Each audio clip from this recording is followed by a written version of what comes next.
哦，对了，我忘了拿铁锤，你帮我拿铁锤？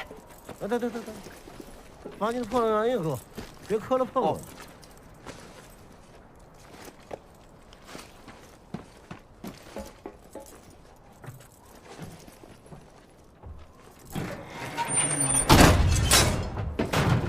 三叔，你干嘛呀？